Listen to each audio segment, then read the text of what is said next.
When they gave you the back rub, did you suck on her breast? I think I did. But I wasn't a Torah Jew then. And you weren't keeping Chol Yisrael. Right, I was a little flexible on that one. Yeah, because the obvious thing, like the joke on that line, obviously, is, you know, the Moshe kept Chol Yisrael, he didn't want anything to do with it. No, the halachically, when it comes to giving milk, it's preferable to only suck, to have a baby, only suck from a Jewish woman. But if you're pressed and there's no, and he's starving, you're allowed to use a non-Jewish woman for that. But why the preference for a Jewish woman? Because Torah says that the milk is directly produced from what she's eating, and the non-Jewish woman is eating treif. So in a way, he's drinking treif. He's eating treif food. She's producing from the treif. So it's better that he sucks from only Jewish women, so that he only eats. So you'd say to a really hot shiksa, I'm sorry, I can't suckle from your beautiful firm breasts because it's not kosher. I think at the point where you're already like at that point, you're not going to worry so much about that halacha. But that's just me.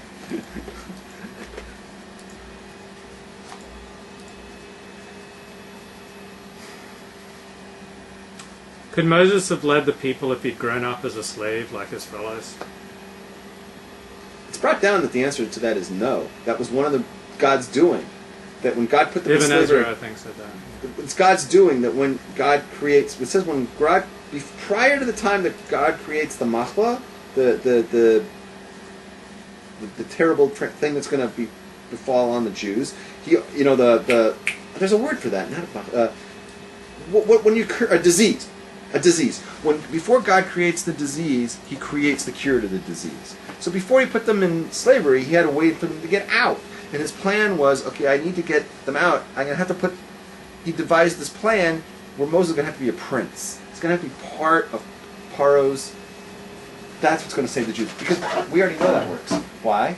Because when Joseph was in charge and part of Paro's... The viceroy, he was in the White House, so to speak. That's what saved the Jews, right? That's what saved.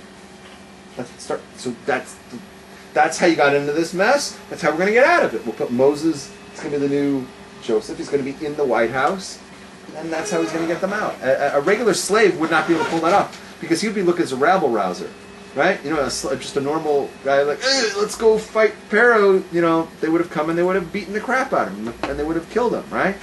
You need somebody on the inside on those kind of things.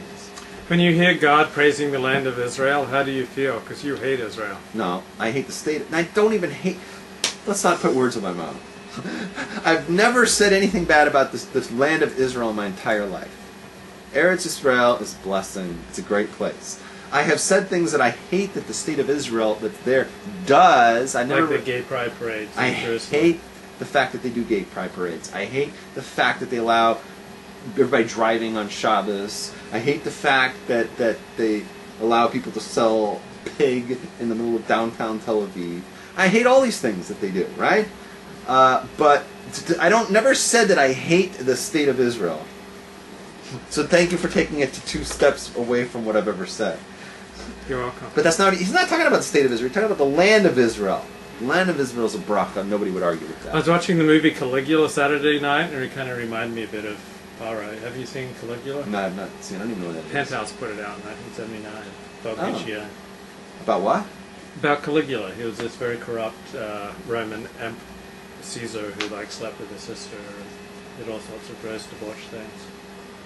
Once again, you call it gross. Did you hear that? You called it that. Yeah, he was doing... What do you call sex with your sister? My sister? A holy act. No, but here's the thing. I call it gross. No, that's just me. Okay. I just think incest is icky. But Rabbs, he's got a much more elevated view of brother-sister relations. Okay, can I just say something? Please. The Torah attitude is not, oh, it's icky, it's ugly, it's this, it's that, it's bad, boo, boo. Torah attitude is, Rambam brings us down. Is you're always supposed to say, oh, that's hot, that's something I'd like to do, but the Torah says I don't do it, so I don't do it. That's the Torah attitude. Rambam brings that. I think Rashi even brings that down. Rashi talks about it when he talks about eating blood. Rashi says you're not supposed to say, oh, blood, ew, eating blood's gross. You're supposed to say, I want to eat blood, but I'm not allowed to do it. I want to bang my sister, but I'm not allowed to do it. Right. It's the Torah attitude. I don't want to bang my sister, but I'm not saying it's gross. Maybe you'll get there. Ew, no. No, I'm not going there at all. When Moses killed the Egyptian, was it an impetuous act of youth? No. The Hebrew verb for what Moses did to the Egyptian is the same for what the Egyptian was doing to the Hebrew slave. So what Moses did not was even close to what that guy did to the Hebrew. Why do you have me say the Jew?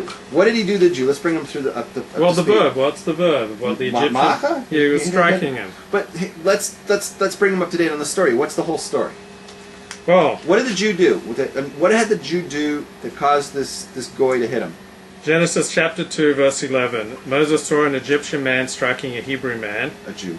Moses turned this way and that and saw there was no man, so he struck down the Egyptian and hit him in the sand. But what had the... You didn't answer my question. What had the Jew done? I don't know. What does the Midrash say? The Midrash says like this. Here's what the Jew had done. Ready? Yeah. The goy wanted to bang the Jew's wife. So he took the Jew outside, and then he went into the guy's house while the Jew was outside, and it was at night, and the woman didn't know, she couldn't see because they didn't have lights back then, and she thought it was her husband coming in, so they did it, right? Like she rubbed his tummy and all that, right? And then they did it, and then the Jew walked in on them, and everybody got all nervous. So the goy took the Jew outside and beat him all day. He beat the crap out of him all day long for that. For walking in on the guy while he was doing the guy's wife. Right? So this was just like the most horrific, humiliating, horrible thing that happened to this Jewish guy. Moshe had Ruach HaKodesh. He walked up, he realized the event, what had happened right away.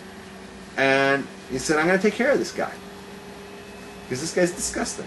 Ginger says in the chat room. Oh, hey, Ginger. When do we stop talking about sex? When we I wrote back never. She wants to talk about food. Hey, wait. Let's talk about this. We stop talking about sex when we finish Torah talks when we watch football, because the thing about Torah, it's wall to wall sex. If you can't like Gonzo movies. If you can't handle sex, then Torah is not for you. Here's the thing, though.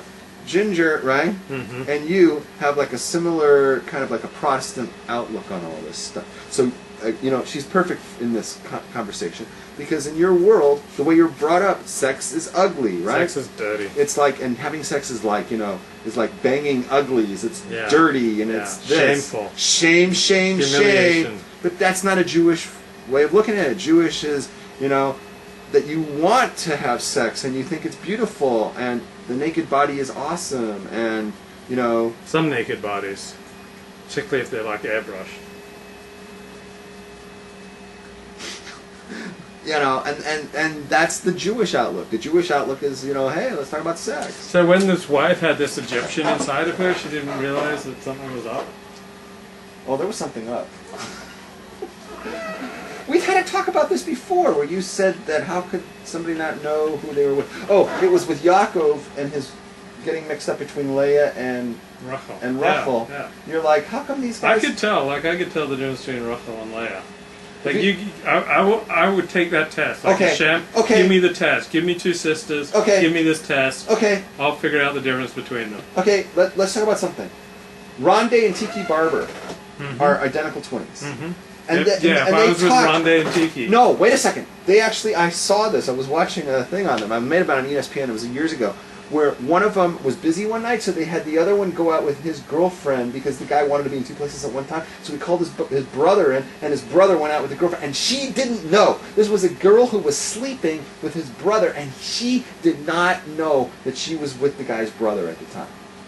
That's terrible. No, that's convenient. That's convenient. I love that. That's convenient. I wish I had a situation like that, because then you could do two things at once. You could go out with your buddies, and you can send your clone go, Chas v'shalom. Why was that a chas v'shalom? I don't know. It just seemed like... Why is that a chas v'shalom? It's just like a Jewish thing to say. Like how come you can say that, but you can't? You have to say Hebrews, Israelites, and, I like to mix it up. The Art Scroll talks about Hebrews, so... I can't be more holy than Art Scroll. Okay. The Art Scroll... 2-hour mark. Are we still going? Chapter 2, yeah. We're going until the end of this Parsha. It's a rich Parsha. It's not my fault that this Parsha is so rich. No, but it is your fault. We didn't